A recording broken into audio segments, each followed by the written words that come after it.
What's up guys?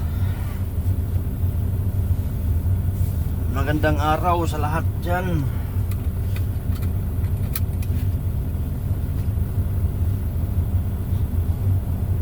Ako po ay balik na naman sa log truck driver. 270 Christie's track will be logging. How far in from come? Roger that, thank you. Ako ay loaded na naman papuntang sawmill.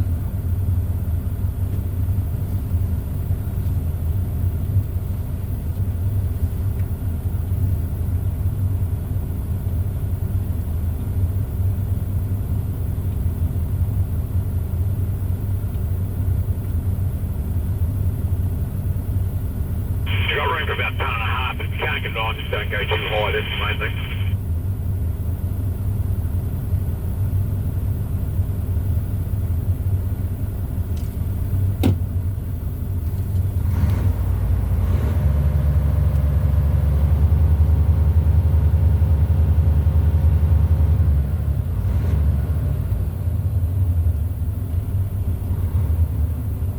Okay guys, balik na naman tayo sa automatic truck.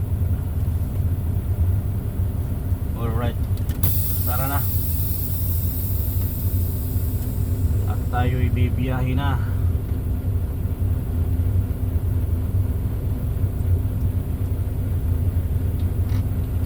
Pupunta tayo ngayon guys sa town ng Invercargill.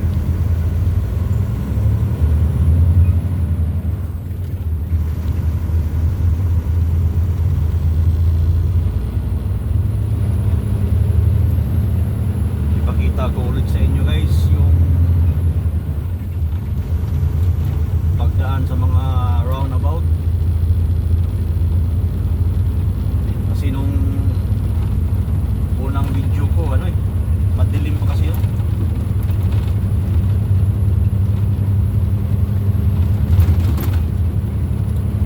Ito ngayon maganda ang panahon kasi maliwanag.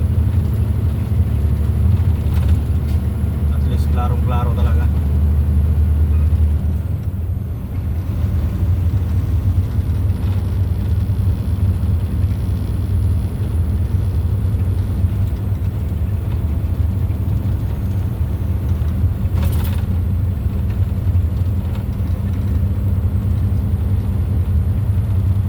Roundabout na naman tayo guys. Topic, usapang roundabout dito sa New Zealand.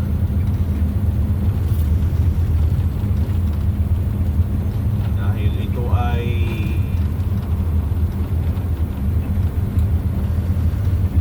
mayroong tamang road code kung paano ka gumamit ng roundabout. Ito pala guys, 30 page lang kasi may estudyante na naglalabasan. Kaya matik yan, 30k lang yan pagka ganyan.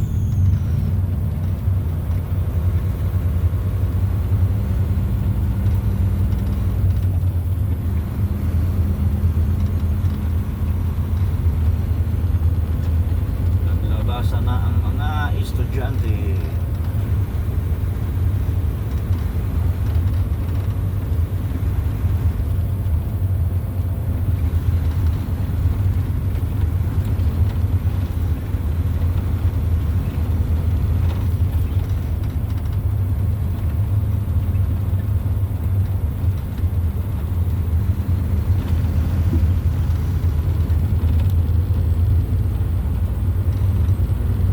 Guys, share ko lang sa inyo yung kumbaga lang yung kaunting kaalaman base lang sa aking experience dito sa New Zealand, sapagkat ako'y bago lang dito na truck driver. So kahit makashare man lang ako ng kunting kaalaman.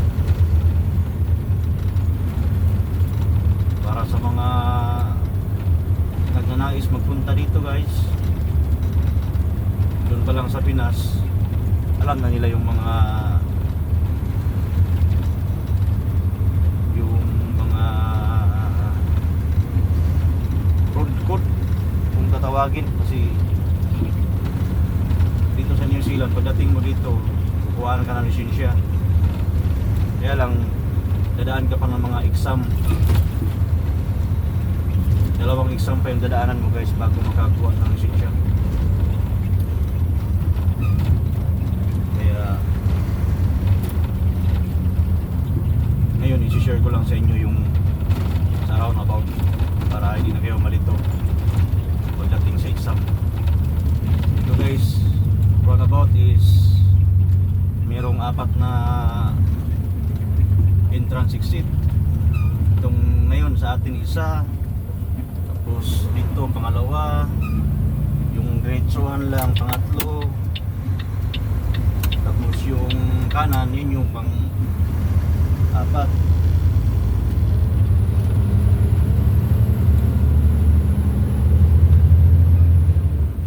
So ngayon guys,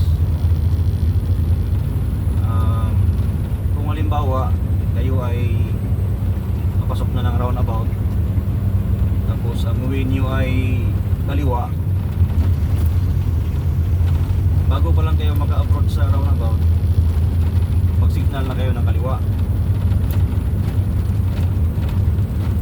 Yan, kaliwa lang kasi kakaliwa kayo. Pero kung ang uwi nyo ay diretso, ibig sabihin second exit yung ano nyo, second exit ang way kasi diretso. Ayun, pag second exit naman, huwag ka muna mag-signal. Huwag ka muna mag-signal pag approach mo sa roundabout.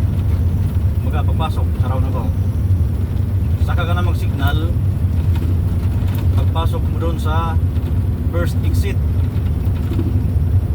Diba, first exit, tapos second exit.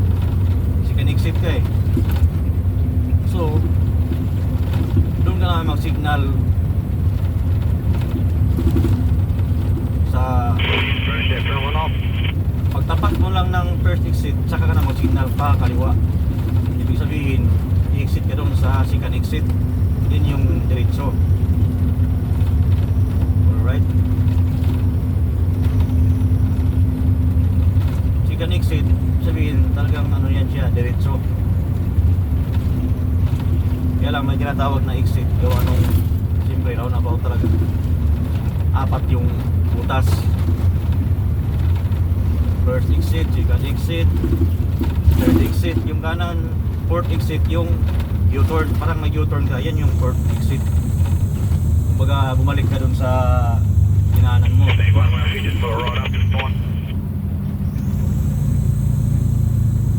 Kaya ngayon ipakita ko sa inyo, dahil ang way ko ay puro lang diretsuhan ngayon, sa unahan pa tayo kakaliwa sa pang-4 pa na roundabout. So dito guys, diretso ako dito sa roundabout na ito. So hindi mo na ako mag-signal. Patay mo na yung signal, patay. Doon na ako mag-signal pagdating sa first exit. Tapos ang tingnan nyo talaga guys, ang kanan. Pag walang sasakyan, diretso. Yan, saka ka na mag-signal dito na. Ibig sabihin, second exit ka.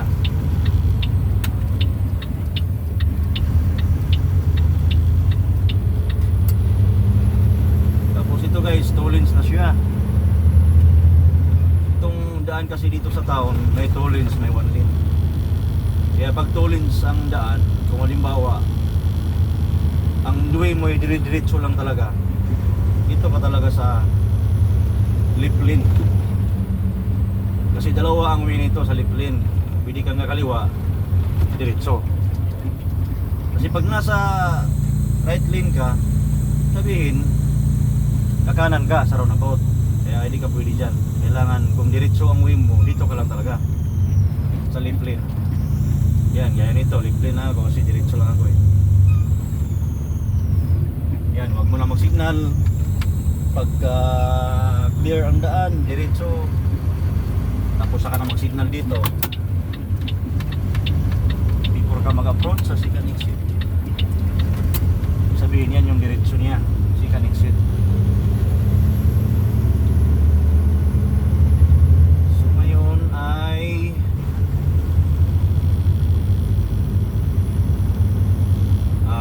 pa tayo guys, diretso pa. Doon pa tayo sa pangalawang circle, mag kanan o kaliwa.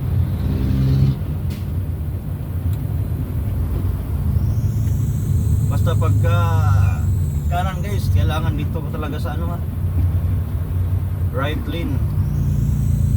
Kasi pagdating mo sa roundabout, talagang obligado ka na kakanan. Kumbaga third exit ang way mo. Third exit or fourth exit. Yung fourth exit, ibig sabihin niya yung ito na yung U-turn niya.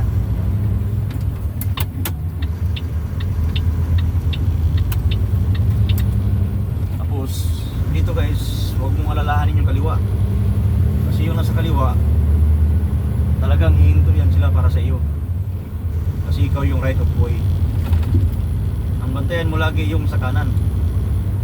Kasi yung kanan mo, yun yung right of way. Kaya yun ang paunahin mo lagi sila, sa kanan. Yung sa kaliwa, hayaan mo na sila kasi talagang hihinto yan sila. Talagang paunahin kanila. Hindi kasi gaya sa atin na sa Pinas na paunahan lang, okay na.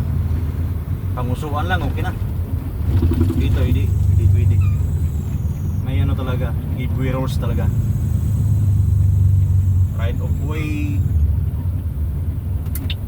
Ito pala guys, kakaliwa na tayo dito. So nag-signal na ako bago mag-approach.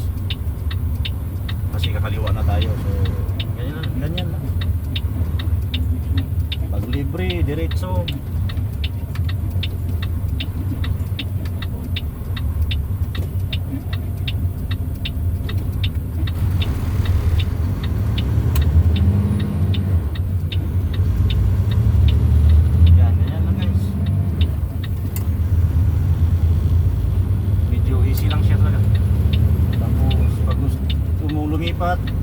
Tingin mo na sa side mirror pag libre, signal ng kanan, saka kalilipat ng linya.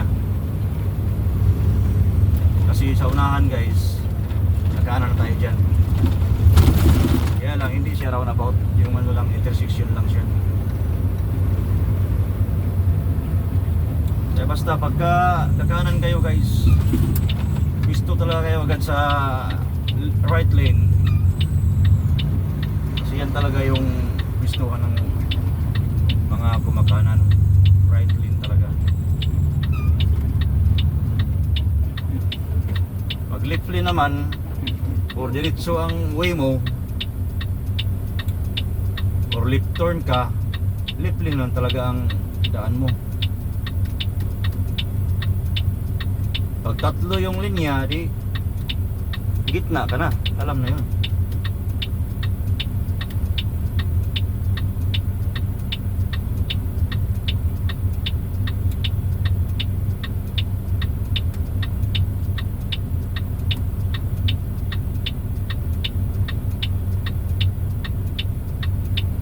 Dito kay kakanan tayo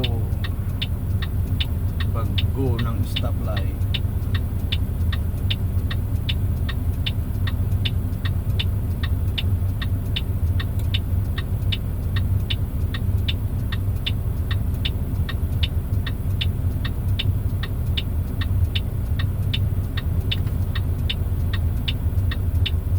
Yeah, go, go, go, go, go.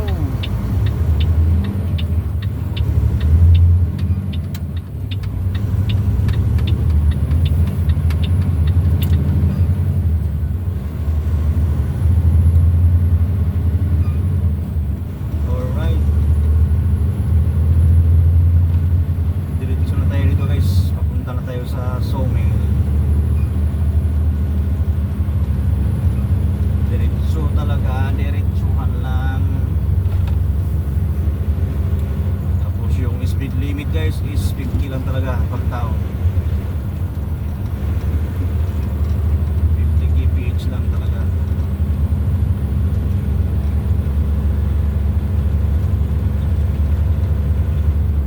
Pinaka maximum na speed limit.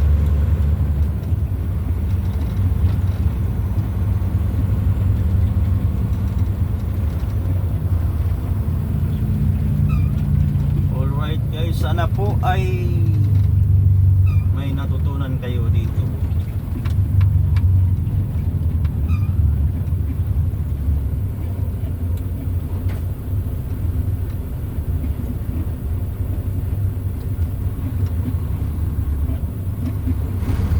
At least na yung mga bago lang ngayong nakarating sa New Zealand na kukuha pa lang ng license, at least meron na kayong idea sa mga roundabout. Kasi yan talaga ano guys, pinaka mahirap sa kalsada yung roundabout. Yun ang pinaka nakakalito sa exam, yung roundabout.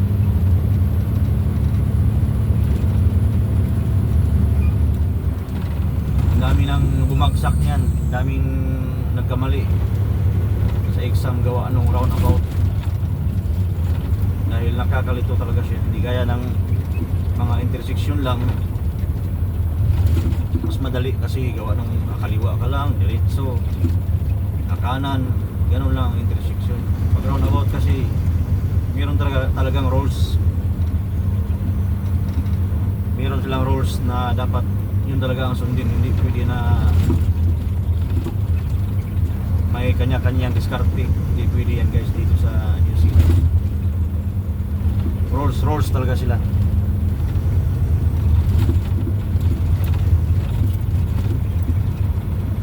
Kasi pag once na nakalabag ka sa rules, unfortunately ma-picturean ka sa camera nila, CCTV, may violation yan guys.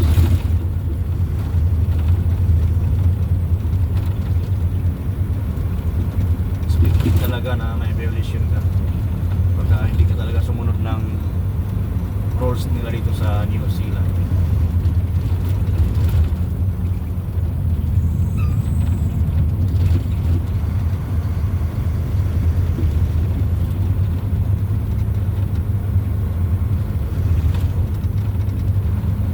So guys, roundabout na naman. Kaya lang, diretso lang ako nito, diretso lang. Kaya wag mo na mag-signal. What happened to there?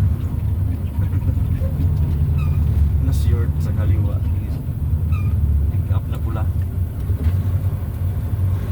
Yan, pag tingin talaga agad sa kanan guys. Pagka walang sasakyan, diretso. Kasi ano siya, giveaway sign lang. Tapos yung sasakyan na sa kanan, kung nag-signal siya ng kaliwa sa kanya, ibig sabihin kakaliwa siya doon. Kaya ikaw diretso ka na. Kasi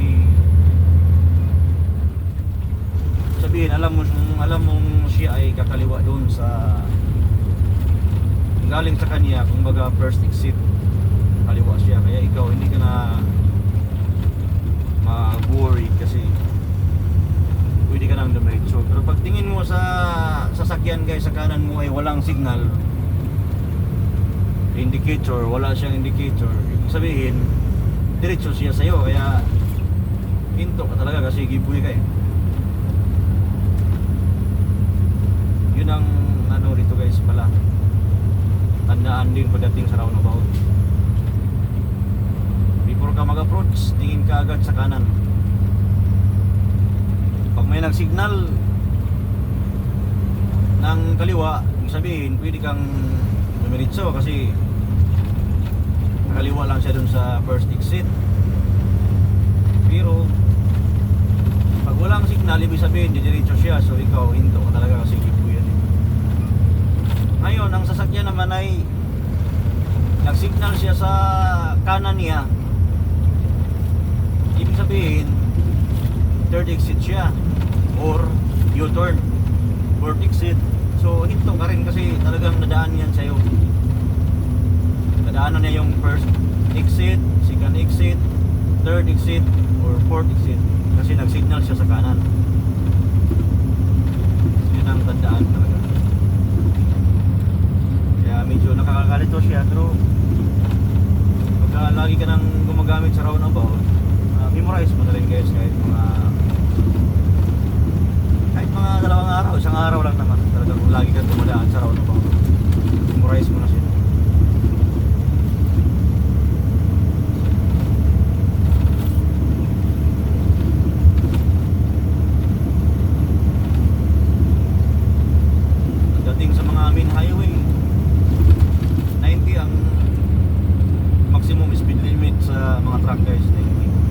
ma-loaded, ma-empty.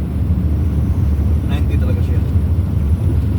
Kaya ganyan lang, 90 lang siya.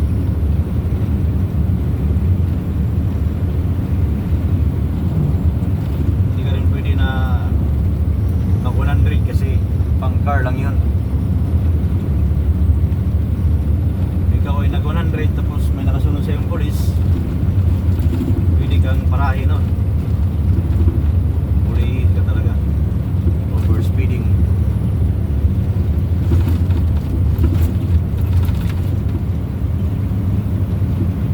Mahal pa naman multa dito guys, ay dollars. Tapos minus demerit points pa. Kaya yan talaga ang pinaka-iiwasan natin dito sa New Zealand.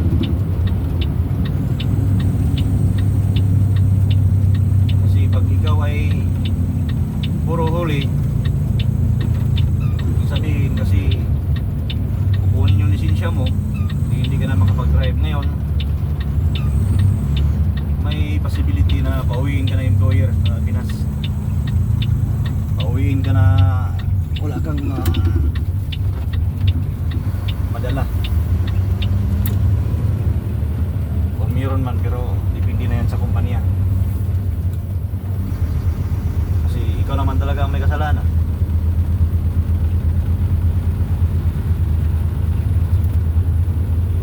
Kaya dito guys, talagang follow the rules talaga guys.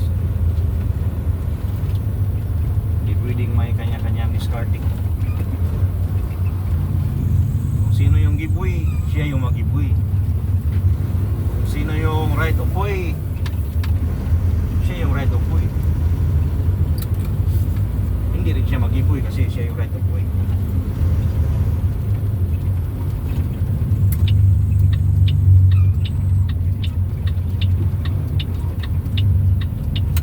Alright guys, andito na tayo sa sawmill. Titimbang na tayo sa timbangan.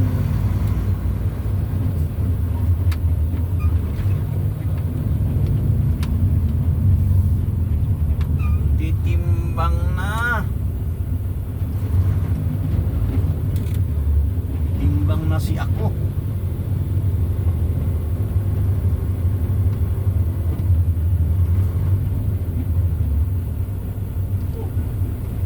Alright guys,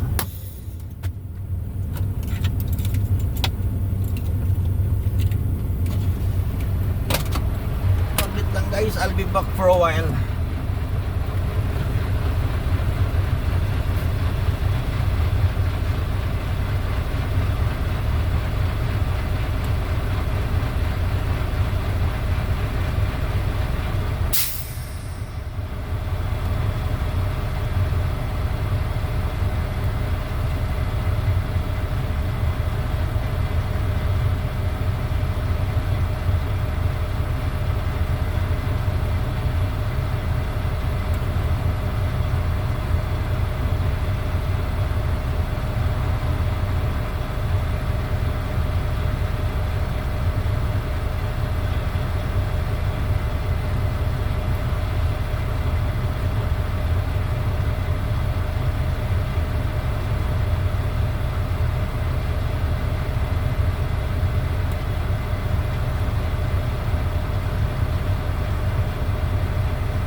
Alright guys, punta na tayo sa unloading area.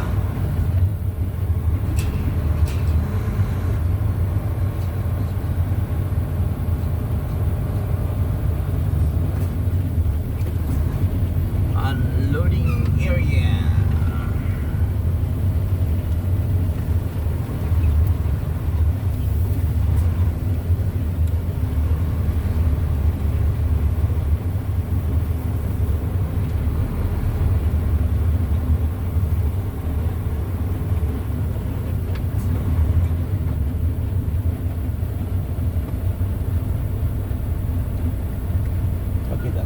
guys na ano, kasi ibang area yung gustuhan natin, kaya nakita natin sa operator na nandito na tayo.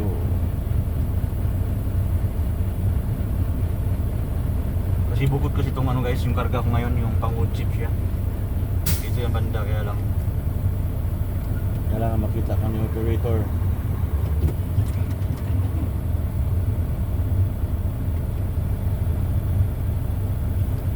Para malaman na kung saan ka pupunta.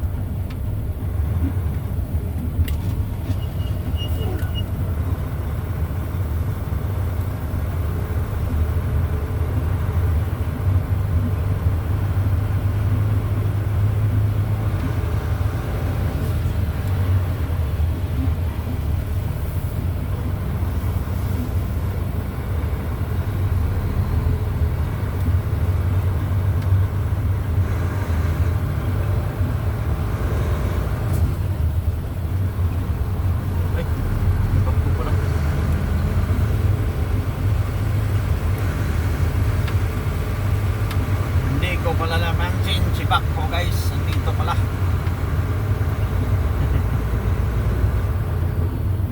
May Bakkoy.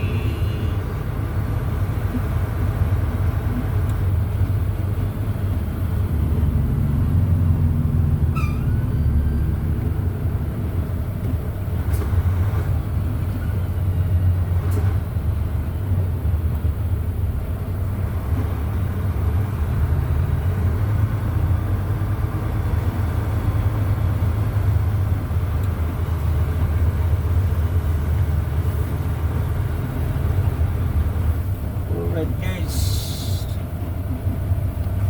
thank you for watching guys. Please subscribe my YouTube channel, just click the notifications bell. Thank you so much guys. At mag-unload na ako ng ano ko kanina, magtanggal muna. Thank you guys so much.